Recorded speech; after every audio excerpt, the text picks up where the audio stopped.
Hi everybody. Again, thank you guys so much for being here. My name's Travis Wilkinson. I'm 21 years old and a college student. I grew up here in the Blaine County and lived here for almost 17 years now. The past month, our county and the world has been grappling with this global epidemic, and Blaine County has been thrust into the national spotlight due to it being hit so hard in terms of infection rate. We've been talked about in the New York Times, Los Angeles Times, BuzzFeed News, and even the New Yorker. So I thought it was going to be very important to hear from the people on the ground here in the community and hear really about the extent of our problem from them. Last week, the New Yorker reported us as having the largest infection rate in the nation. As of April 18th, Blaine County has 458 confirmed cases, making up over 30% of cases in Idaho. We also have had 5 very unfortunate deaths, which on their own have caused a lot of distress in this small community. On top of that, we've had the ski season cut short, the Sun Valley Film Festival, the Allen and Company Conference, and the Sun Valley Writers Conference all canceled, which is causing an enormous blow to our community and economy. There are many concerns facing each one of us, and I'm really honored to have you guys as very important community leaders generously agree to take the time to speak on various medical, economic, and community concerns in the Blaine County as it relates to COVID-19. We have Senator Michelle Stennett. Senator Stennett is the Senate Minority Leader in the Idaho State House. She represents the 26th district, which encompasses Blaine County. We have 2 doctors, which we're really fortunate to have. Dr. Kathleen Neary. Dr. Neary is an orthopedic surgeon specializing in disorders of the foot and ankle. She is affiliated with the St. Luke's Hospital in Boise and has a small practice here in Blaine County. She has also published several research articles and book chapters on foot and related ankle issues. Dr. Richard Paris is a family medicine doctor in Haley and has been affiliated with multiple hospitals in the area. He has been in practice for more than 20 years. We also have Kristen McMahon, who is the Communications and Development Supervisor at the Hunger Coalition. For those who don't know, the Hunger Coalition is a nonprofit food bank here in the Valley. Last year, the Hunger Coalition fed 1 in 5 people in the community, over half of them being children. Scott Mason, who was my first employer, is an entrepreneur here in the Valley. He has 3 businesses, including the Ketchum Grill, Anateca, and the Town Square Tavern.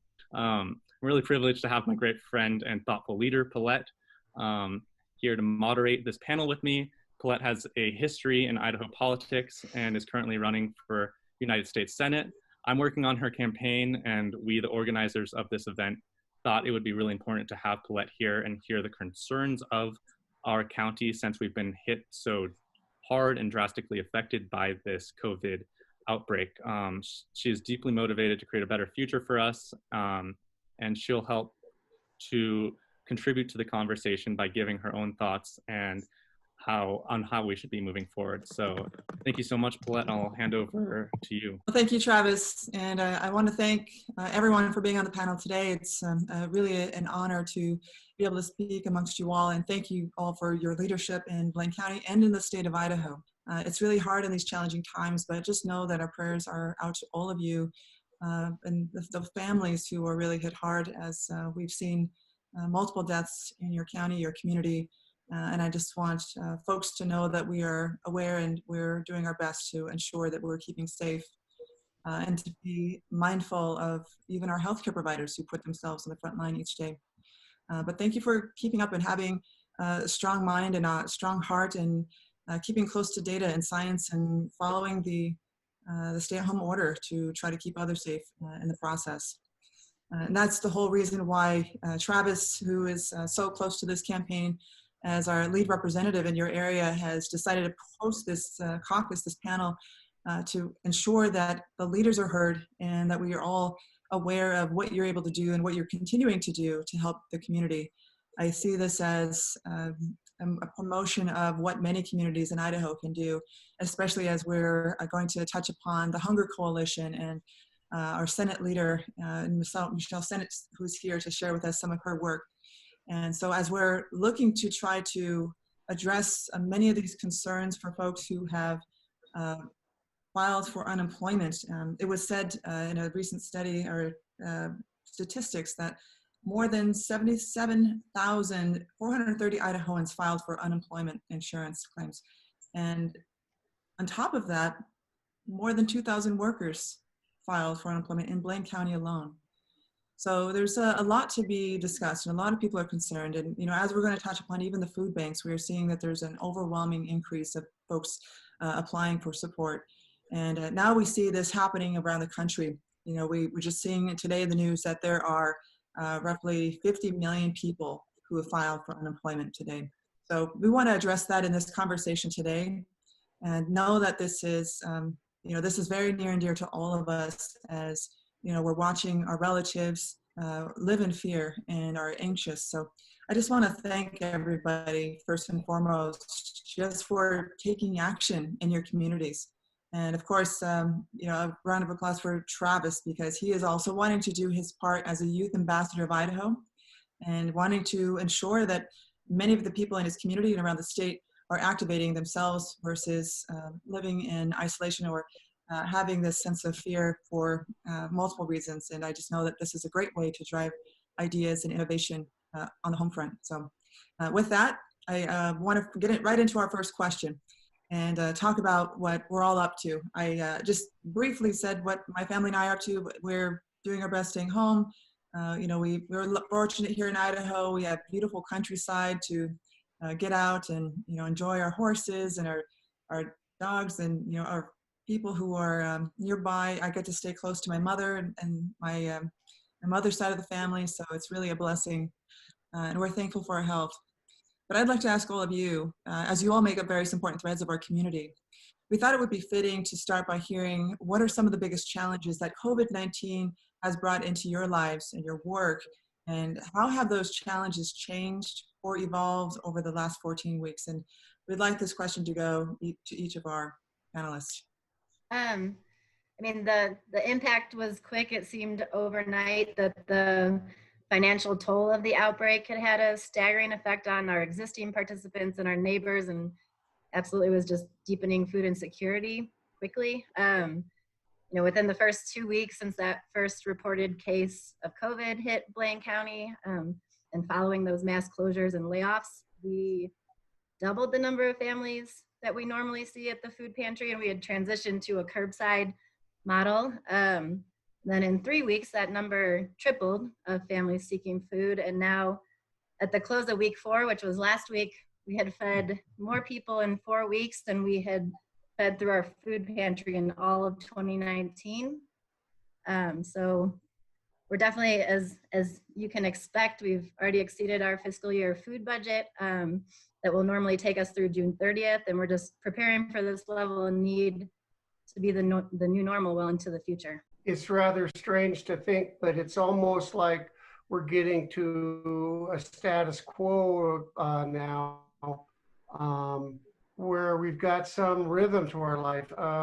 You can imagine when we started out, it was like a scramble trying to figure out how are we going to deal with sick people at the same time we deal with our non-infectious people. And we immediately realized we couldn't have people in one exam room that were sick and infected and could potentially infect other people. So we quickly realigned and closed down the Haley Clinic completely and took all of our resources up to Ketchum and did what was done in some other countries by doing drive-in testing and screening, so we wouldn't be bringing patients into the office that would contaminate the entire office and potentially expose our workers to infection. So it was extremely chaotic the first week. Then it kind of, now we're back to the point where We've got the hospital back open. We've got the Haley Clinic open to well patients, and we're still functioning in the manner where you got to be screened to be healthy and not any signs of infection, including no fever, no history of recent cough or symptoms, to be seen in our Haley Clinic. So we're segregating the potential sick patients from the non-potentially sick patients, which we never ever thought we would have to do. I know, Travis, you mentioned I've been in practice more than 20 years. I guess I'm kind of wishing it was only 20 years. I'm just starting my 41st year in the Wood River Valley, and of course, never have seen anything like this. So it's extremely difficult and challenging to try to figure out how to keep all of our people safe. But one thing I would want to say is that we're just so proud of all the people in our community and the way they followed all the guidelines. I mean, we threw down some pretty strict guidelines and some restrictions to how people would be seen and how we would manage things. And it was amazing how people, without a lot of turmoil, turned their lives around and their procedures around to comply with that, so that we could do the best we could to manage the healthcare issues. Okay, thank you. I guess you said a lot about the hospital scene, but do you have anything else to contribute, Dr. Neary? No, I mean, I really would echo everything Dr. Paris said. You know, this has obviously been, we've obviously had a dramatic change to the medical communities across the country, across Idaho, in Wood River Valley, and down here in Boise where I'm at. And they've, I think, affected each physician and each practitioner a little bit differently. For me personally, the biggest change has come from the suspension of all elective patient visits and surgeries. As a community surgeon, probably about 60 to 70% of my practice is elective cases, with only about 30 to 40% being classified as emergent or urgent, such as fractures or infections. So this has lent its own challenges, just trying to figure out how to still take care of both elective and non-elective patients while respecting, social distancing and minimizing exposure. But I think Dr. Paris did a great job discussing, how we're trying to keep the sick people away from the not sick people, and we've taken a lot of measures in our own clinics to do that.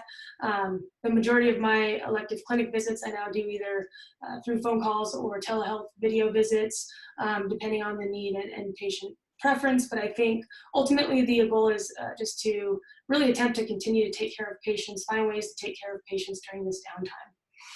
Perfect. I guess we'll go to Senator Stennett. What is the scene and what are you seeing happening these past few days? Well, it was interesting because we finished our legislative session right as it was hitting the Wood River Valley, and I have not had a breath since, as it turns out, because people were needing services and making sure that they knew where the public assistance was coming from, and it came in very quickly. And we always talk about government not being nimble, but it was as nimble as it possibly could be in a short period of time. Still bogged down, unfortunately, because so many people have been trying to get on to all those sites for assistance all at the same time. So all I can say is be patient. But I am. We just probably heard yesterday, as you heard, that the governor has extended the stay-at-home order until the end of the month. And with that, that means that he's opened up a little bit the facilities and services that you can get on delivery or curbside. He has limited the travel from out-of-state travelers coming in to self-quarantine for 14 days. And for us to also continue to physical distancing as we've been doing, self-isolation.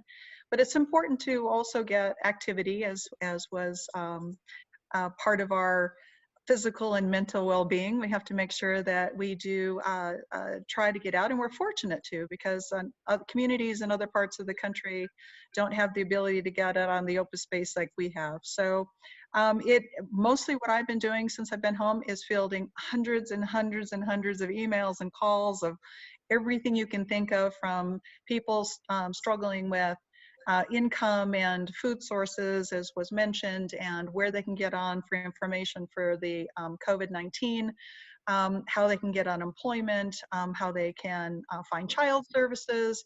It has just been everything you can think of that has impacted us on a personal level, in our homes, with our health, with our resources, with our finances, evictions, renters, landlords. It's amazing how much part of the government, the pieces that government is trying to assist in, and also what has impacted on so many different levels to people in the state, and particularly in Blaine County. So I commend everybody for their patience. We're trying to do the best we can to make sure that our websites aren't crashing with all the effort. But understanding that this is sobering times, and we are all trying to just do the best work that we can do. But we will keep trying to get that help and assistance to everybody as it comes in. We like everyone else, it came down really fast. On the 11th of April, or I'm sorry, 11th of March, we were just doing fine. Everything was great. We were making jokes about the coronavirus, calling it the Heineken virus. And you had too much to drink last night. And on the 12th, that first case was rumored. On the 13th, Friday the 13th, what a great day. Probably the worst day in business in 29 years for us, only because, not because of customers, but because of employees. Too afraid, very nervous about working, not wanting to be at work. In some ways, we're fortunate because we're used to highs and lows, and we're very seasonal. So we're right at the point where we're going to be very slow. We're missing our last 4 weeks of season, which is kind of the frosting on our cake to get us through to the next season. But we've kind of gotten into a sort of routine, which echoes what some of the other people have said. We're still working. For those that are still working, which is just about 10 of us in 3 restaurants. For those of us, it's a lot of work. The biggest challenges are probably people assuming that we're very slow. We don't have anything to do, but we're calm on top, but just paddling like crazy underneath to stay afloat. And I think that's probably what's happening for a lot of businesses in town. Thank you. Okay, we'll get on to our next question. This question's kind of towards Senator Stennett and Dr. Paris. We've recently heard that Blaine County, it might be the first place where they're going to test the antibody for coronavirus exposure to get some actual statistics on how many people have been affected. So I'm wondering if I could hear a little bit about what are the plans for this testing, and why is this information important when considering on how to move forward? Well, if you're referring to me first, I will explain. For the last 10 days, I've been speaking to, and this was brought to me by doctors and healthcare providers here, and they said, we're good doctors, but we don't do politics well. And so reaching out to the NIH and the CDC, which is the National Institute for Health, and the CDC, and to see what we can do, because we are, like, as you mentioned, we have the highest amount of cases per capita in the country. And we're relatively isolated. So they wanted a good test ground for a high infection with a decent sized population that was more contained. And so we fit that criteria. Oh, we seem to have, are people there? Testing. I'm still here. Okay, yeah, sorry, it broke up. Did I broke up? Okay. Yeah, just go back 5 seconds. All right. My thing saying the internet is unstable, and given that everybody is on these days because we're all self-isolating, I think we're going to have a few glitches. Anyway, so I'm pleased to hear that they're in the process of working all the moving parts that it takes to do good science and good research, to put the team together to use FDA approved. I believe there's one FDA approved antibody test that they propose to use, and do serum testing. And they hope to come to us and do a large amount of testing in the community, so that they can take what they've learned from us, the rate of infection. We know that we have had very limited in how we can test, which has been a very big concern for the residents of Blaine County, but also it's hard for physicians in the healthcare sector to know. I don't even know what percentage, but it's a very small percentage that we've actually tested. So if we have that high of a rate per capita, not having done the type of testing that everybody hoped, it would be interesting to see when we have those large organizations, federal organizations that come in that can do a good job on making sure. And perhaps what we learn in Blaine County will be very useful to the state and to the country, depending on what they find when they do their research here. So that's what I'm hoping for, and they are working on putting their teams together, and hopefully we'll hear from them when they can come to the Wood River Valley. Perfect. Do you have anything else? Do you have anything to add from a doctor's perspective? Yeah, Dr. Paris? there's some important things I think to consider in terms of antibody testing. When you look at the testing, we're just as frustrated as everybody with the testing scenarios that have occurred. And we've turned away more people for testing than we've been able to test. So what happens is we really don't know what the overall incidence of this disease is. There's a lot of studies that will say that probably as many as 50% of the people that were infected with the virus has shown no symptoms. So we don't have any way to really know that. The only way to really be able to test that is by antibody testing. The trouble with antibody testing is the accuracy, depending on if the tests say they're 90% effective in terms of sensitive for 90% and specific for 90%, that's very much dependent on what your underlying prevalence is. So if you go in and you test in Chalice, Idaho, where probably the incidence of this disease is less than 1%, your false positive rates are significantly greater. So that's why there's interest in coming to Blaine County, because actually our very high rate of infection makes any antibody testing that we do more accurate. It actually minimizes the necessary false positive and false negative tests that there are. So we're all looking very much in favor of that. And so antibody tests, while everybody's talking about it, it sounds like the greatest thing, but it's got some limitations, even though it is our best chance of really figuring out what the denominator is. In other words, what the total number of cases in a population. We don't know what the numerators are. The numerators are the number of deaths or the number of people that are measurably very sick and managed to get themselves tested. But the denominator, in other words, the total number of people that got infected by the illness, we have no clue. We really don't know what that number is. And by getting this study going with antibody testing is the thing that's going to get us that answer. Perfect. Thank you for that response. And you got to the heart of it, which is what is on many minds and how we're going to flatten the curve. And it looks like Blaine County is flattening the curve. And this question is for Senator Stennett and Dr. Neary. Who do you think, and this is a concern for many across the state, but who do you think will decide when and how to open back up schools, society, and local businesses? Oh my goodness. Well, right now the governor is taking the lead on making sure incrementally that we follow what he says is national and CDC guidelines. So he decided to extend the stay-at-home order so that we match what's happening federally, understanding that Blaine County has restricted more because of our infection rate on certain services that the rest of the state is not having to adhere to. And so we'll probably in the short term have to have it as a statewide and certainly a national consideration about what we do with the virus as far as going into the future, at least the short term.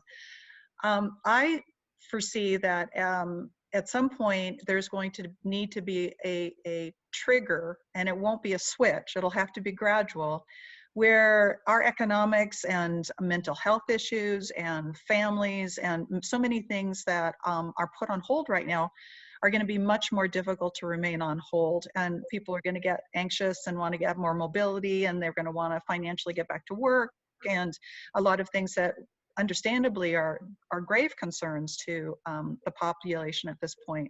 And at some point, government is going to have to decide, and also healthcare providers, obviously, where we can loosen some things up gradually, and how we can see how, if we do this, are we maintaining a certain herd immunity by doing that, or do we, it's an unprecedented time. And so the healthcare providers and the doctor can speak to this, but as far as government, we're gonna have to do our transitioning into more normalcy, if we can ever call the old norm the new norm. I think we're going into a brave new world here on some of this, but it will have to be a gradual transition.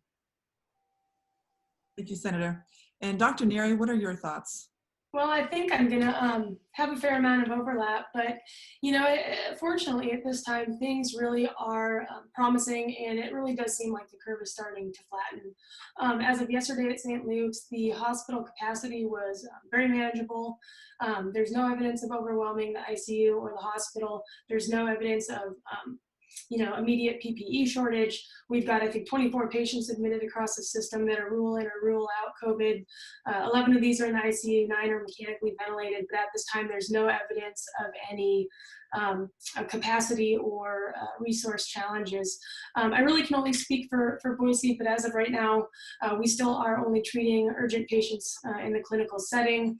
We're respecting the shelter-in-place orders, obviously, for the remainder of our patients, and doing everything possible as practitioners to limit exposure and flatten the curve.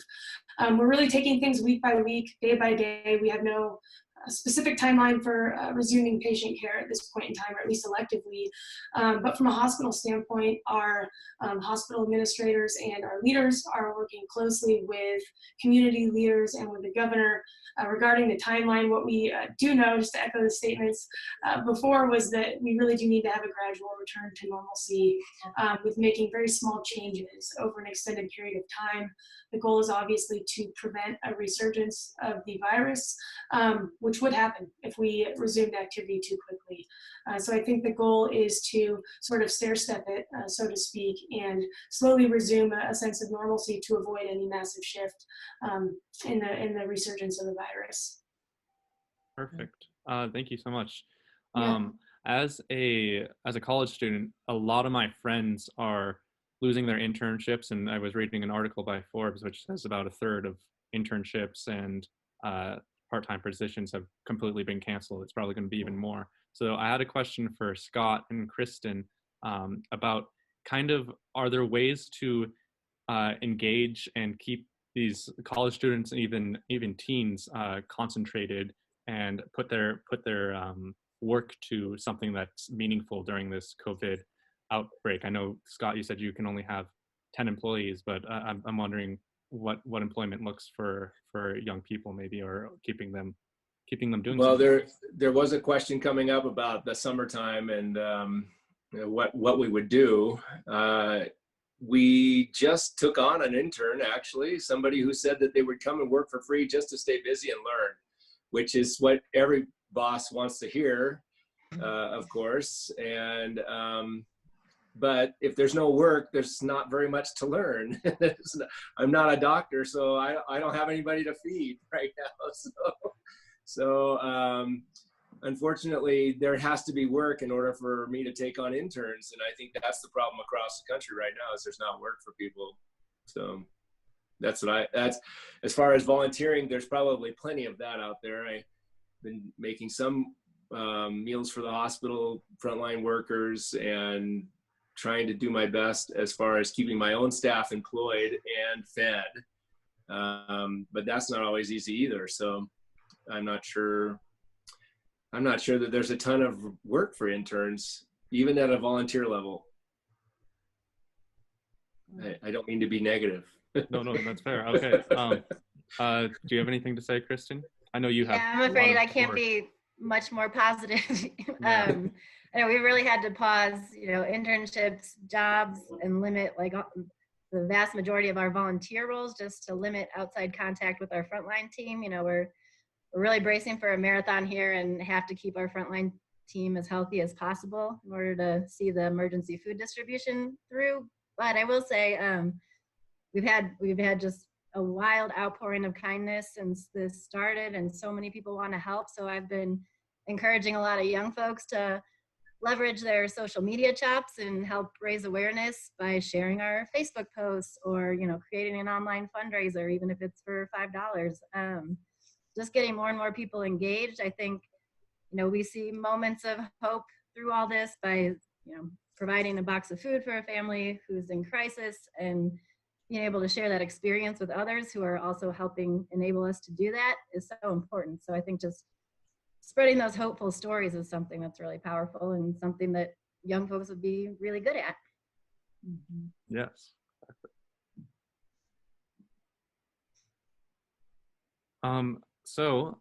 This is a question for Senator Stennett, Scott, and Kristen. So what are the resources out there for people struggling with being that are struggling financially? Are there any funds to people that cannot pay their rent, utility bills, or small businesses that are being impacted? There's a lot of confusing advice out there, so I'm wondering if any of you can speak about that. I can start if you'd like. Yeah. The facts can come later. Certainly.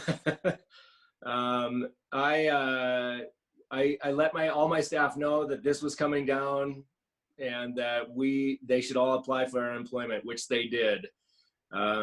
So far, they've all collected as they're supposed to, and that's been good. The small business, the ones that are still working have filed but have not collected anything because they are still working, and those are mostly my salaried people. As far as the small business things, I applied for the PPP loans, the payroll protection loans, for all three businesses immediately. I was probably the first one through the door on the day that I could, maybe even on the Friday before I could. I was there with my application. So while I have not heard that I have any money coming, I did speak with the bank today. He said that they are out of money and but my loans were approved, but that doesn't mean I'm getting any money yet. So I don't know when that'll happen. As far as other things, we've had a lot of generous patrons who have tried to help see us through. And so the Bald Mountain Rescue Fund gave us some money to give gift certificates out to people so that they can come in and get some food, which we did. Allen & Company has given us some money because they want to make sure that we're here when they come back. Other people have been buying gift certificates, which is one of the best things that can happen for a business because it's almost like a loan from a customer saying, I'll come in later, but here's some money now, which has been a great thing for us. As far as the people that are really desperate, I'm really worried about the people that are falling through the cracks. The Spanish speakers, for instance, that don't understand how the system works, don't actually even know what's going on and why we're not working. That's something that I'd like to see, I'd like to hear more about. Yeah. Mm-hmm.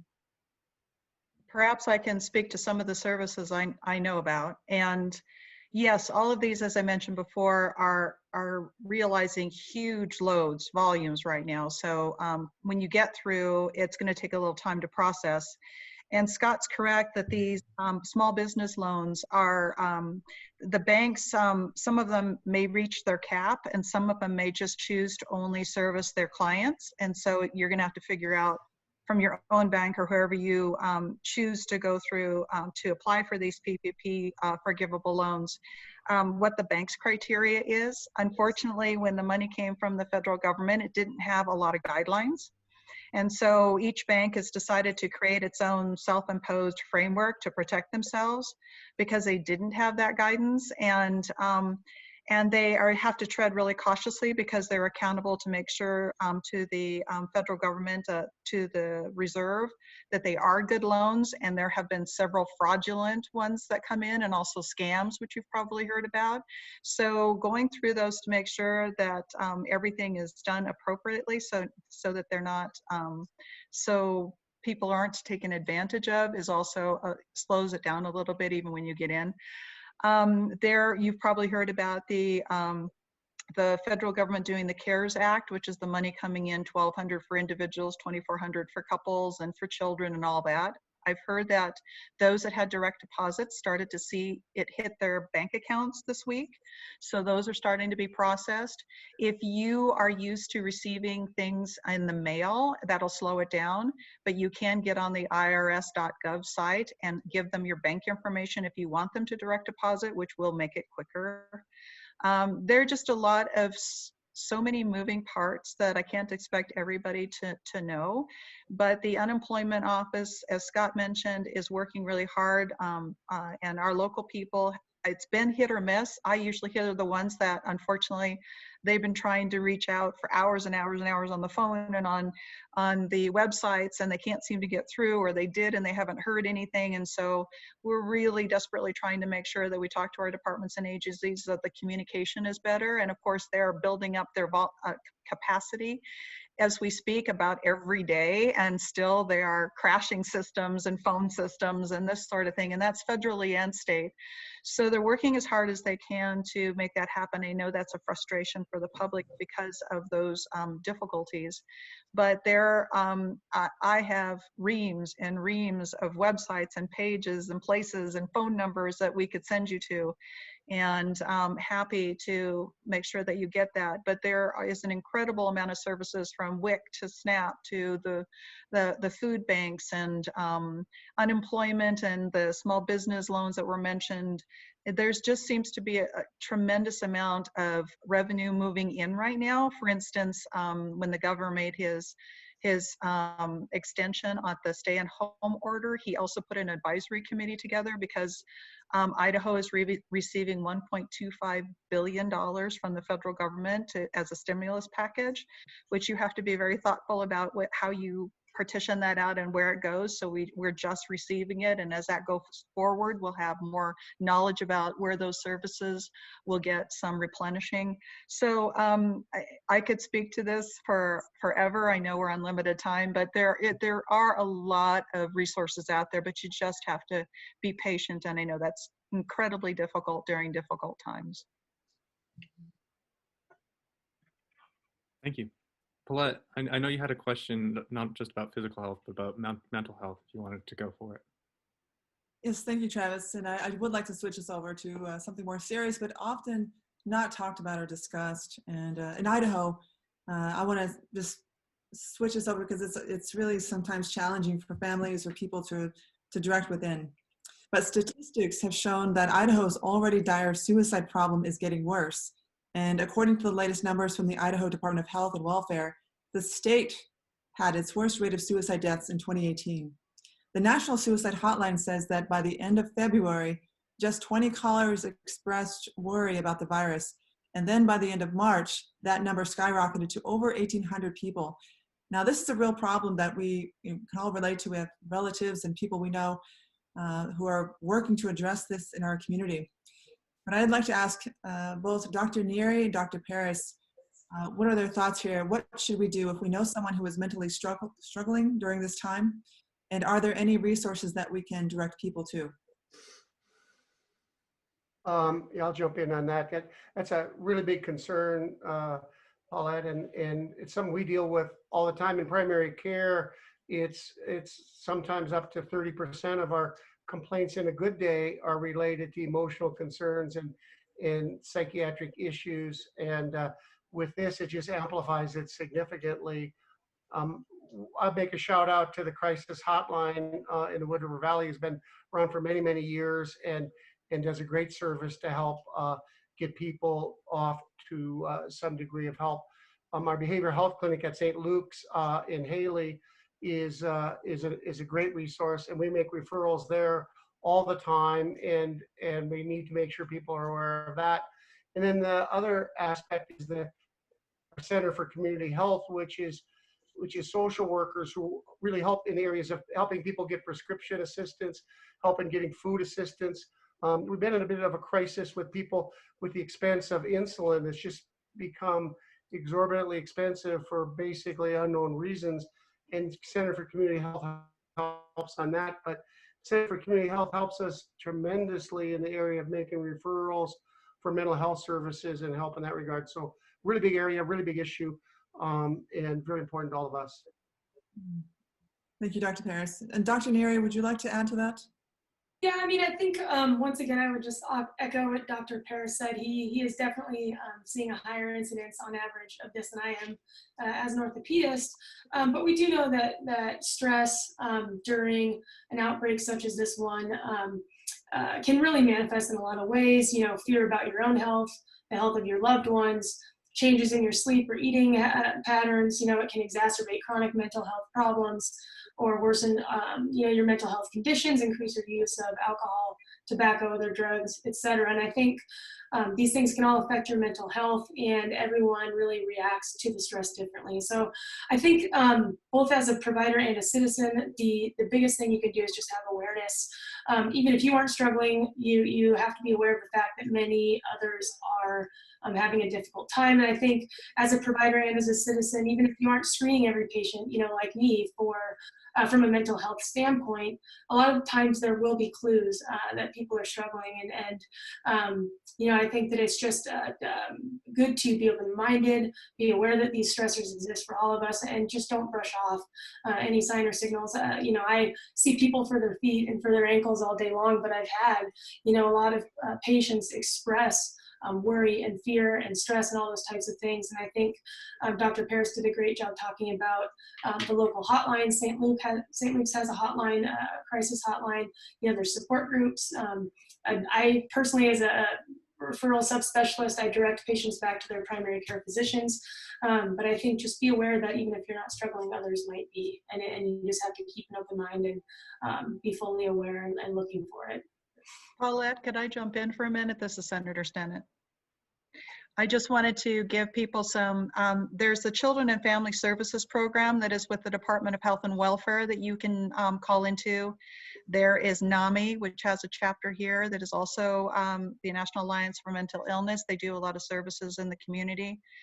The legislature just passed a 211, like a 911. It's an emergency call-in for those kinds of services in case somebody is reaching out and desperate and really wants to have somebody. It's like a crisis hotline. There's the Idaho Suicide Prevention. There's, of course, the domestic violence we need to also consider, because there is an increase in abuse in very dire situations in households, and that also increases at this time in serious crises like this. And so there are a ton of programs, both national, state, and local, that have a variety of resources, and I just strongly encourage everybody to be able to reach out, because there are people who are anticipating to be able to help you. Thank you, Senator. And I do want to just reiterate that Idaho does have a suicide prevention hotline, which is still open 7 days a week. And they're serving Idahoans at this line, which is 208-398-4357. And as Senator Stennett mentioned, there's also the National Suicide Prevention Lifeline at 1-800-273-8255. We just want to make sure our folks know this and are aware, because these services are still readily available. And as you mentioned before, we have a rising number, and it risen to 55% of people reporting domestic abuse in the home. And there's people who have PTSD looking to address many mental health concerns. And I want to also reiterate an advisor friend of mine from the UN who had said, when he was talking to experts, he asked, what is the opposite of health? Many of them had said, oh, it's illness, it's disease, it's this and that. And he said, no, the opposite of health is isolation. And it just goes to say that a lot of us, while we're experiencing this isolation, we still have people we can reach out to, and we hope that people will open themselves up to any of these hotlines or calling a friend or a relative. And even if we can, as friends and relatives in our communities, just call on those folks and check on people, that makes a tremendous difference. Thank you. So we already went over this a little bit, but it's exactly what you're talking about, isolation and the effects of it on our health and on our community. So it's going into our next question, which is open to everybody in terms of, we have some difficult months moving ahead, and we've had some difficult weeks just in the past. So is there any way that we can build this community stronger while still being socially isolated, or what does the coming months look like to, if we can unite this community more?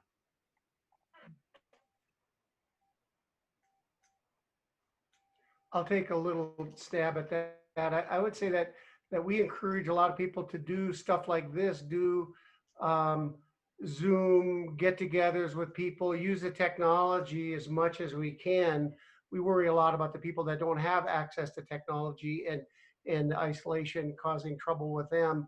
But reaching out and staying close with family and doing those kind of things, plus staying healthy and physical and getting our fresh air, outdoor exercise can go a long way in that regard. Perfect, thank you. Anyone else, or?